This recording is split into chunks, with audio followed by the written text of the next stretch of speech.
David Corson, Tuesday, June 24th, 2025. Well, it's about 11 o'clock. Another long day. Whew. And it's still kind of hot and humid. I swear to God, it was so hot today. Sizzling hot in the upper 90s with the heat index. I don't know, it was 105, 107. I was just talking to my sister up. She lives out in Long Island in New York, outside the city in New York. She said it was about 116, and they run a poison ivy bamboo vegetation removal company. They took the day off because it was just too freaking hot to have people out there. And I go, I know, man, it just really hot. But I don't even know how hot it is right now, but I know it's muggy. And I just get out of the shower. I was sweating, I was moving stuff, and my wife's on a roll and she's getting stuff done. Anyway, hope you had a great Tuesday. Tomorrow's hump day, and hope you had a great day. Still have a positive thought. Smile on your face as you finish up your Tuesday evening. Oh, it's a little past 11 o'clock, almost 11 o'clock. Got about an hour to go, and it's going to be Wednesday. Anyway, very productive day. Got up at the crack of dawn, got some things done. Then I went and got my license changed, and got away for 30 days, so they gave me a temporary. And gonna go tomorrow morning and get my tags done, because they got to be tagged before my birthday this weekend. And I'm in a different county, and so there's a different tax rate. So they have a drive-through, really cool. I can go through the drive-through and get my tags done. Or, once I'm registered, I can go to like the Kroger. That's a local grocery store locally, and they have a little kiosk there. You get them done, scan your license, boom, done. But got to get my truck done, my RX-8, Bugatti, my motorcycle, and just pay a little tax and get those things tagged, so you don't get pulled over and say, hey, why isn't your license plates aren't done? But anyway, that's you just want to keep Forsyth County happy campers. And then I'm going to come back and get some things done. And then I have my consultant that pulled my permits for my house build. And he's going to come in and take a look and see what the house looks like, because he hasn't seen it finished. And we got it kind of dressed up. Every day we get more and more stuff done. So anyway, but we're getting rid of some boxes, and we're going to put some stuff on Marketplace. And my wife's going to take on a bunch of clothes that the donations, and I got to do the same thing. But I just go through one box a day, and just make sure I've got 8 years of taxes left. And hopefully the IRS won't be around next year, and I can just shred all that stuff. In my opinion, it's just a waste of time. I have to spend so much time on bookkeeping and and keeping 8 years of taxes. At least that's what my CPA told me I had to do. It's just such a waste of time, in my opinion. I'd rather they should just put the flat tax in. Fair tax, not flat tax, fair tax, which is basically a flat tax. But anyway, everybody has to pay it. You have to pay it, but you only pay it on new stuff, not old stuff. If you haven't read the books, The Fair Tax, books 1 and 2, it was run by Neil Bortz and John Lender, who was a Georgia representative for Congress. Man, it's so cool how that thing works. You could send a postcard in. You wouldn't have to keep your records. You just have to keep QuickBooks, and everybody pays it. If you're an illegal alien, you got to pay it because it's a consumption tax. Anything that you buy, you pay a tax on, and everybody pays it. Doesn't matter if you're rich, poor, middle class, first class, third class, whatever you are. If you're not familiar with the fair tax, you need to read the books, because once you see that, you'll be like, what are we doing here? Doing this the way that we're taxed. It's just ridiculous. And we got to be taxed, because you got to pay for roads, you got to pay for that kind of stuff. You have to have kind of a social safety net. But everybody pays it. People that come and visit the country, they pay it. The illegal aliens that are here, they've got to pay it. It's just a really good way to instead of having 75 million people in the country that are working age pay it, we'd have 350 million people paying it. We'd have more money. You wouldn't have the stress. And as a business person, it's just, you should see all the, I do my own books, so I've got to spend so much time, on tax. And, it's just, it's been that way for a long time, but I'm ready for a change. And in the golden age is coming. fair tax. That's what I'd love to see. And hopefully the president would go that route. But I think that's the way to go. And listen, I don't even want income tax. Let the tariffs pay for everything, and that would even be better. No tax at all. Don't you think? But anyway, that's what I did. I had to go get my license, had to go pay, give the county a little money to get my license changed. And tomorrow I'll make my donation for my yearly tags. And anyway, I'm working on my issue, got some emails, had an awesome phone call with a guy a Yankee living in the South, and he's lived out West, and he lived in Denver. We were talking about Denver and skiing, and he actually had a Ski Americard, because I used to be able to ski for $1, and I could ski Arapahoe Basin, Loveland Pass, Mary Jane, Winter Park. He's like, oh yeah, I had one of those too. We're about the same age. Oh man, I talked to that guy for 45 minutes. We were talking about so much stuff, and he's a contractor, and it was just an awesome, like I said, I talk to people every day that I don't know, and you just talk about stuff, and one thing leads to another, and before you know it, you're yakking for 45 minutes, and you didn't even talk business. You're just talking about life and so forth. There's so many cool people out there. That's why communication is just awesome. You meet people that you don't even know, and you talk, and you have so much more in common, and it's just really, really cool. Every day's like that with me. I talk to different people, and I just like people, listen, I make about 10 to 15 calls a day. Every day I talk on the phone. Phone calls are awesome. And, Zoom's cool, and FaceTime, and there's so many ways to communicate. But I'm telling you, phone calls are just really, really cool. And you can get a lot done with that. But as I said, hopefully you had a great day. And you're going to have an awesome hump day tomorrow. And then Thursday and Friday, TGIF, woohoo, and the weekend. Today's my 30th anniversary. I've been with my wife for 33 years.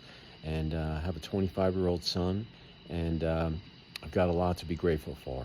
She's my soulmate, and we just had a mellow night. We're going to go out to dinner probably this weekend.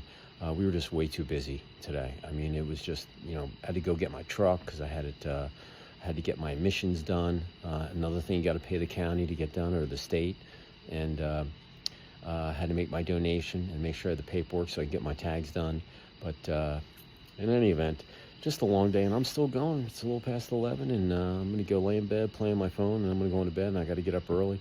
I want to be down there at 8:30 when the tag office opens, and then get back for my consultant to come up and see what the house, and see what we did and what he thinks, and then just kick tail the rest of the day. So here's what I'm thinking. For the last hour of June 24th, 2025. And that word is extraordinary. Yeah, extraordinary. Love that word. Extraordinary is like, you're just in a different realm or different level than anything you do. Business, personal, athletics, life, sleep, whatever you're doing in a 24-hour period. If someone says you're extraordinary, man, you've got it. You're at the top of your game. And the way that you got there was, improving every day. Some people are gifted. They're born with talent, but other people have to work at it. I had to work about learning how to be a publisher for the last 25 years. And I didn't know how to do it, but I learned how to do it. And just like I did, this fence that I'm looking at, I'd done, I had never done a full fence. I replaced, I did some posts. Here I did the whole fence. I did an extraordinary job. People are like, oh my God, you did that? Yeah, I did it with a 17-year-old and a 19-year-old that helped me, with the chicken wire and the cement. But yeah, I did it. And, it's just a really cool word to have in your verbiage, because once again, it's a connector. It's an action word. And the way that you get extraordinary is by improving every day and by winning and learning. You remember, you never lose. You either win or you learn. Losing is not my verbiage. Sorry. I play to win, and that's all I think about, winning and learning. And the day that you stop learning is the day you should go do something else. And I learn every day. So let's talk about athletics. Being extraordinary. You made this awesome no-look pass to someone. You just can't do that. You got to practice it and look at tape and see how your footwork and your eyes, and you fake the guy out, and there's just so many ways that you can be extraordinary on the athletic field, whether you're an offensive player or defensive player or a goalie, a coach. in athletics, being extraordinary is an awesome, awesome thing, but you have to work at it. And you just can't work at it for a couple days. You got to work at it consistently, day in and day out, improving. And then on game day, you execute, and then you can really show how extraordinary you are. And if someone says if your team is extraordinary, man, you're going to have a lot of wins, and you're going to have a lot of championships, because everybody's extraordinary. Man, you'd be a tough team to beat. Business, being extraordinary. Hey, I've got competitors. I'm just a little independent publisher. I'm going up always against these big publishing firms, etc. Even my ex-company, Nielsen. And, people say to me, they're like, oh, man, you just had another extraordinary issue. I know. I work on my magazine every day. And I'm consistent. Every month, I'm a builder. I build a magazine. And some of them are better than others. But so many people, when they see them, they're like, man, that was an extraordinary issue. Strong editorial, great layout, color, everything you do is just freaking awesome, But I love being, having that word as an adjective about me, extraordinary in business. But it doesn't matter. Driving revenue, hiring people, the way that you present yourself in public, on Zoom, at a trade show booth, in my publisher's column. It's just a really, really strategic way to run your business. And extraordinary can get you across the finish line, but you got to work at it every day, and it doesn't come easy, but if you work at it consistently, day in and day out, you can get there. So make sure extraordinary is attached to you in your business realm, day in and day out. Relationships, if you're not extraordinary, you're just status quo, you're probably not going to get a lot of dates. You can ask a lot of people out, but if you're extraordinary in one thing or another, people are going to see it, they're going to sense it, they're going to feel it. And people that are extraordinary, or that know that they are extraordinary, you're going to want to hang with those people, because you want to find out what makes them tick, what makes them want to get up every day and get it done, and why they do the things, and where, when, how, all of those things. And listen, copying is just another way of being flattered, And I learn from other people. I tweak it and I apply it to myself so I can improve myself to become extraordinary. Like I said, I learn every day. And there are a lot of extraordinary people out there. And if I can pick up one little nugget, just like here, I'm trying to give you value nuggets to use to improve. If I can learn from other people and apply it and tweak it for my own well-being and to become extraordinary, I'm just going to be that much more successful. And it's just really important. But in relationships, you got to be extraordinary, because that's what attracts people. And it's not just personal. It's just your casual communication that you have with people day in and day out. Like this morning when I went to get my license, I just had a little chit chat with the driver's license lady. She was behind the bulletproof glass, but we had a nice little chat. She goes, "Oh, what made you come to Forsyth?" and blah blah blah. I had a smile on my face and everything else.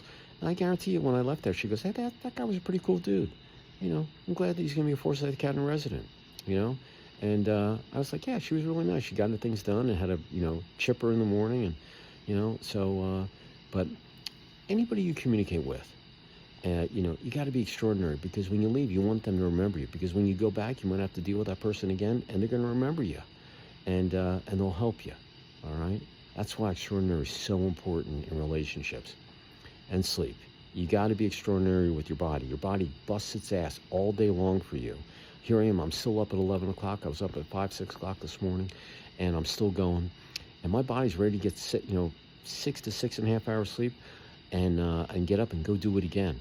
But I've taught my body to be extraordinary, because if it is extraordinary and it performs for me every day in and day out, when I'm ready to unplug, brush my teeth, and floss in a couple of minutes, my body knows it. It's like, yeah, I proved myself. I was extraordinary, and now I'm going to get my rest. And then I'm going to kick tail for David tomorrow. And your body, if you maintain your body, it'll perform for you for the rest of your life as long as you're breathing.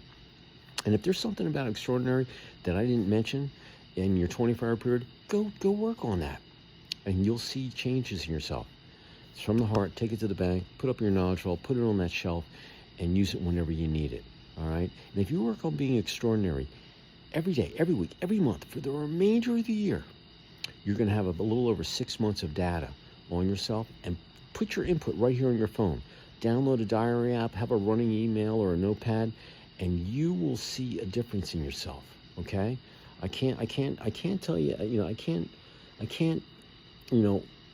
tell you that you gotta work consistent. You can't just work on being extraordinary for a couple days and think you're going to change your life.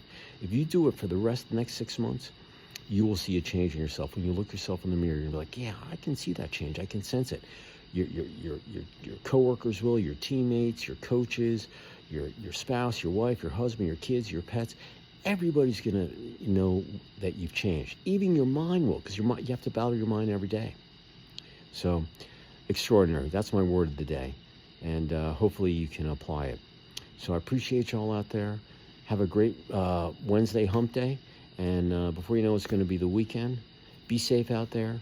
Take action. Extraordinary.